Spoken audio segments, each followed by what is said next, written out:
Hello, and welcome to another episode of Firstpost America. I'm your host, Eric Ham, coming to you live from the nation's capital in Washington, D.C.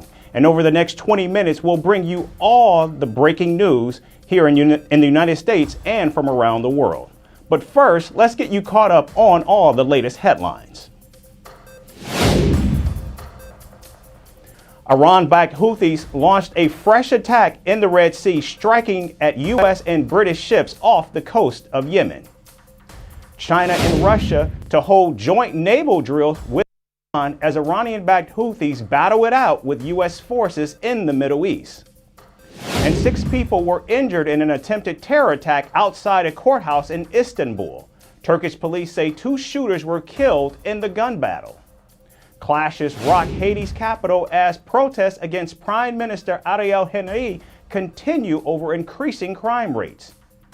And Buckingham Palace says King Charles has been diagnosed with cancer and is beginning treatment. The British monarch has postponed all of his public duties.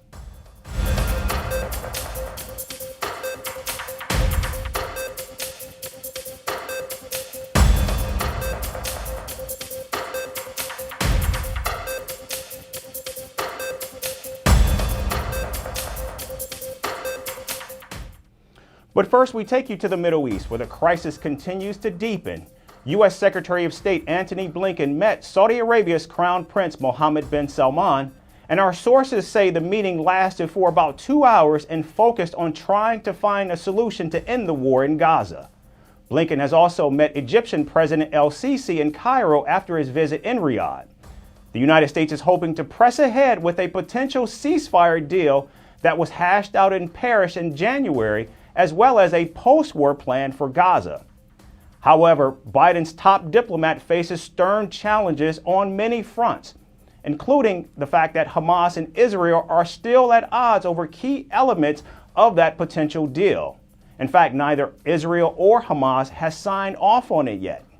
Meanwhile, there is no end in sight in the fighting in Gaza. According to Gaza's health ministry, over 100 people have been killed in the last 24 hours. Hamas has begun to reemerge in some of the most devastated areas after Israeli troops have pulled back. And Israel says its offensive will eventually reach the town of Rafah in the south, where some 1.5 million displaced Palestinians have sought refuge. Meanwhile, Israel continues to dismiss calls for a Palestinian state, which is only inflaming tensions. And finally, Iran-backed groups are showing little signs of being deterred by U.S. and British strikes. In the latest, a British-owned ship was damaged in a drone attack off Yemen. Yemen's Iran-backed Houthis have been attacking ships in the Red Sea for weeks now. Their attacks triggered a response by American and British navies, and on Monday, the U.S. said it struck uncrewed surface vessels operating by the Houthis. Washington went on to say the Houthi vessels were essentially explosive-laden drone boats. American forces have also brought down 5 missiles in Yemen, one designed for land attack and the others for targeting ships. During a UN Security Council meeting, Russia and China accused the United States of stoking tensions in the Middle East. In fact, the Russian ambassador went on to say that the strikes were an attempt to influence the domestic political landscape in America as the presidential election campaign picks up pace. Last week, the U.S. struck 85 Iran-linked targets in Iraq and Syria, and this was in retaliation for a drone attack on a base in Jordan. 3 U.S. soldiers died in that attack. Washington, enjoying its impunity, continues to sow chaos and destruction in the Middle East. The operation presented by Joe Biden as an act of retaliation for an attack of the use of a UAV or unconfirmed origin on the American base that is illegally in Syria has no justification. We see in these a desire to influence the domestic political landscape in America, a desire to correct the disastrous image of the current American administration as the presidential election campaign is heating up. Let me be clear. The United States does not desire more conflict in a region when we are actively working to contain and de-escalate the conflict in Gaza. And we are not seeking a direct conflict with Iran. But we will continue to defend our personnel against unacceptable attacks, period. The strikes, which targeted elite Iranian units and pro-Iran militias, have sparked fears of a spiraling regional conflict in the Middle East. Washington also drew criticism from the governments of both Iraq and Syria, which deny any role in the drone attack in Jordan. In fact, Baghdad called it a violation of Iraqi sovereignty and warned of disastrous consequences. But this has not deterred the United States. In fact, the White House says it is planning even more retaliatory action. And now from the conflict in the Middle East to conflict in Europe, where the Russia-Ukraine war is nearing its 2-year mark. In a major turn of events, Ukraine is now increasingly turning to drones to level the playing field with Russia. In recent weeks, there have been a string of Ukrainian drone attacks hitting strategic targets in Russia. Just last week, a Russian Black Sea Fleet warship was struck by a Ukrainian drone. And according to reports, Ukraine launched 10 jet ski-powered sea drones, of which 6 hit their target. Ukraine's defense intelligence said that the Russian warship suffered multiple hits to its hull before it sunk by drones in the Crimean Peninsula. The video released by Ukrainian Defense Intelligence shows drones racing towards the Russian ship, striking it at the side and causing massive explosions. The Ukrainian authorities claim they destroyed Russia's $70 million warship. And Ukraine further claims that the Russian search and rescue efforts after the attack were not successful. The drones used by Ukraine are only a few meters long, but they have a large range of around 800 kilometers. This gives Ukrainian defense units freedom to launch strikes at Crimean targets from its large coastline. And the attack marks an embarrassing loss for Russia's Black Sea Fleet. So far, Russia has only confirmed that the Ukrainian forces launched 9 naval drones at night, and the attack damaged a boat. The assault is just the latest in a series of recent drone attacks on Russian targets launched by the Ukrainian forces. Ukraine says the drones reduce casualties among its troops, and Kiev also says it helps its forces beat Russia's advantage on arms and ammunition. Just last month, Russia saw an increase in drone attacks targeting its energy infrastructure. Ukrainian drones reportedly hit the largest oil refinery in southern Russia, the Volgograd refinery. Local authorities said that a fire following the drone attack had been extinguished. And the owner of a St. Petersburg oil terminal told local media that air defense had thwarted a monstrous catastrophic disaster which could have led to the loss of human lives and even more ecological damage in the Baltic Sea.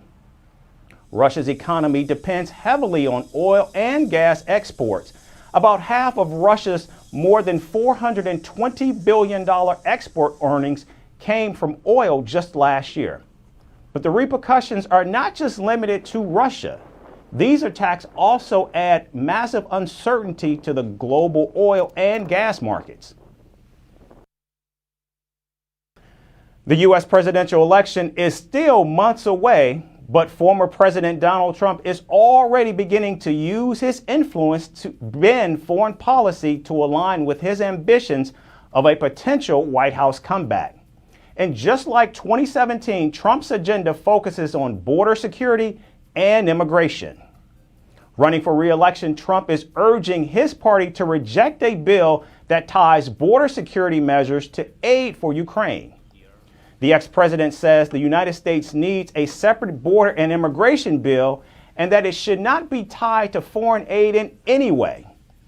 Now, President Biden has been pressing for a humane immigration policy at home. This, of course, while migrants crossing into the United States has reached a record high in December of 2023. In fact, on Sunday, U.S. senators finally unveiled a bipartisan $118 billion package on immigration restrictions. The bill links to it $60 billion for Ukraine and an additional $14 billion for Israel.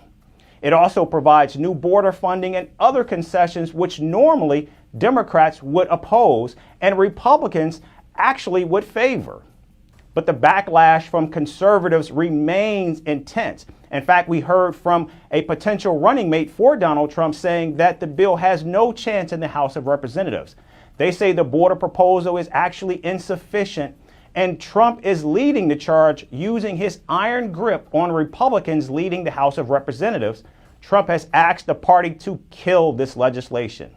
He says the bill would be a great gift to Democrats, and the bill faces its first procedural vote Wednesday in the Senate, where 60 votes are required in a 100-member chamber that is almost evenly split between both parties. According to reports, in a closed-door meeting, Senate Republican leader Mitch McConnell, who was initially on board with the bill, asked his members of his own party to actually vote against the bill. Earlier, House Speaker Mike Johnson, backing what his Lieutenant Elise Stefanik said earlier, has said that the deal would be dead on arrival. Here's how President Joe Biden reacted. Speaker Johnson. My message to Speaker Johnson is pay attention to what the Senate's doing. We got a bipartisan deal. So you're going to see the detail of it this week. It'll be introduced on Wednesday. The border, I've been asking since the first bill I introduced was on the border. We don't have enough agents. We don't have enough folks. We don't have enough judges. We don't have enough folks there. We need help. Why won't they give me the help? In a statement, U.S. President called the deal the toughest and fairest set of border reforms in decades. In fact, Biden went on to say that the deal will give him authority to shut down the border when it gets overwhelmed and make the asylum process fair and more efficient. And that bipartisan bill gives me control, gives us control, and still meets the needs of the people being able to legally come across. We want to open avenues of legality and shut down the ones that are not coming through the points of entry. So there's a lot we can do. How does the bill get through the Senate? With 60 votes, and you're going to watch. But President Biden is also facing some pushback from within his own party. In fact, several Democrats have come out against the bill, raising concerns over restrictions on asylum seekers. Progressive lawmakers say the bill goes too far in imposing restrictions and does not represent a comprehensive immigration reform. But as the presidential election nears and the prospect of a Trump versus Biden rematch looks more and more likely, Democrats seem to have largely warmed to the idea of tougher border measures. And now in Senegal, the last bastion of stability in West Africa is witnessing a major political crisis. Though Senegal has avoided a military coup that has hit other countries in the region, the opposition says it is witnessing an actual constitutional coup. President Macky Sall, who has completed 2 terms, has delayed elections, and this has sparked massive unrest in the country. In fact, there have been protests on the streets and chaos inside the parliament. Our next report gets you all the details.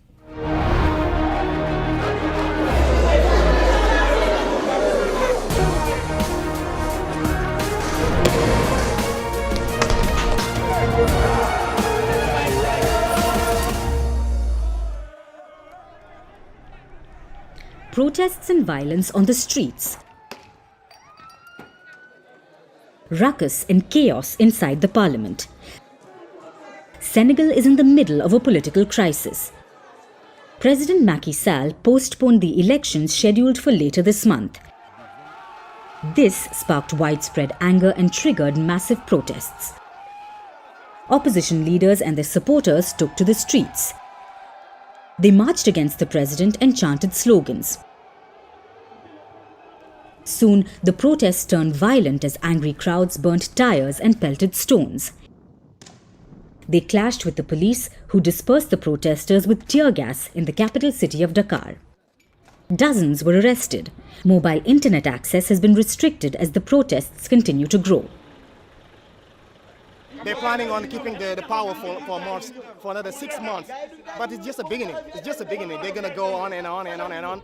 We don't know. So everything we want is a fair election. Election, that's all we want. We don't want anything else. That's it. We have no problem in this country. The politicians have a problem among themselves. Macky Sall should not change the constitution of Senegal because he found it here.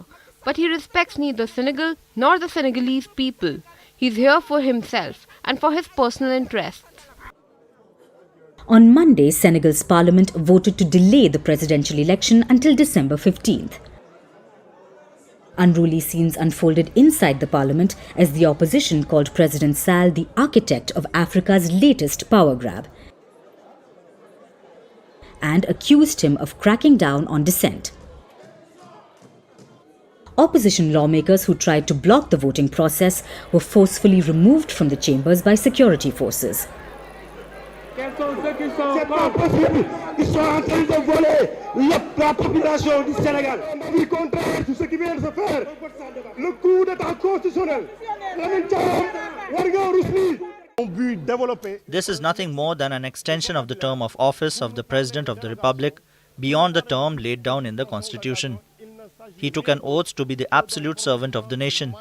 But you have seen with us that he himself has just organized a constitutional coup.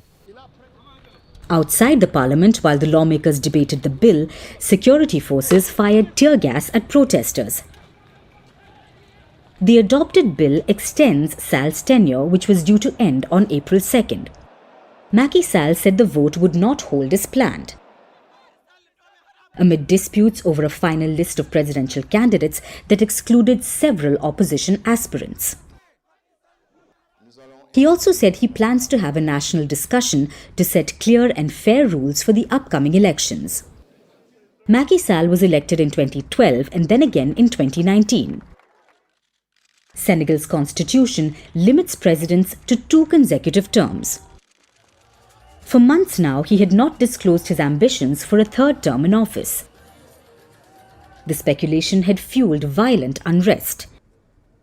In July, he said he would not stand again. On Saturday too, he reiterated that he would not stand for re-election. But the simmering crisis resurfaced after he announced a delay in elections. Opposition leader Khalifa Sall called it a constitutional coup and said the president was a leader who dreams of eternity. The Economic Community of West African States, or ECOWAS, and the African Union both expressed concern over Sall's postponement of elections. They also urged Senegalese authorities to organize elections as soon as possible. Senegal has often been viewed as a bastion of stability in West Africa. It has avoided military coups that have hit other countries in the volatile region. But this unprecedented move by President Macky Sall has exacerbated an already tense political climate in the West African nation. And now from constitutional crisis to crisis over beauty pageants. Miss Japan Carolina Shino finds herself in a new controversy. Soon after winning the vaunted crown, the Ukrainian-born victor has faced massive backlash due to her heritage. And now she has relinquished her Miss Japan title. And why? Because of her affair with a married man. Here's the report. Former Miss Japan Carolina Shino is in the middle of a row again. After a fierce debate on her heritage, the Ukraine-born model has now relinquished her title. She renounced the title after a local tabloid exposed her affair with a married man. Shino was reportedly in a relationship with a married doctor and influencer. At first, the organizers of the Miss Japan beauty pageant defended Shino. They said that she was not aware of the man's marriage. However, they later announced that Shino had confessed to knowing that the man was married and had a family. 2 weeks after being titled Miss Japan, Shino gave her crown back to the organizers, leaving the Miss Japan title vacant for the rest of the year. The 26-year-old later apologized to her fans. She said she had reacted out of fear and panic after the tabloid's report came out.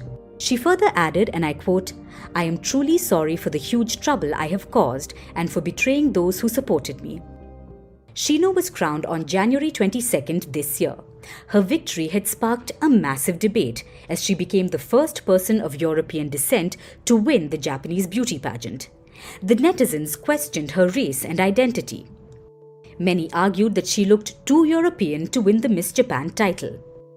In her victory speech, Shino had said, I live as a Japanese person, but I have to say there have been racial barriers, which meant there were many instances where I wasn't accepted.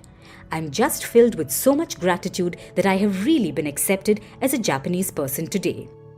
Shino became a naturalized citizen in 2022 after moving to Japan with her mother at the age of 5 and taking her father's Japanese surname.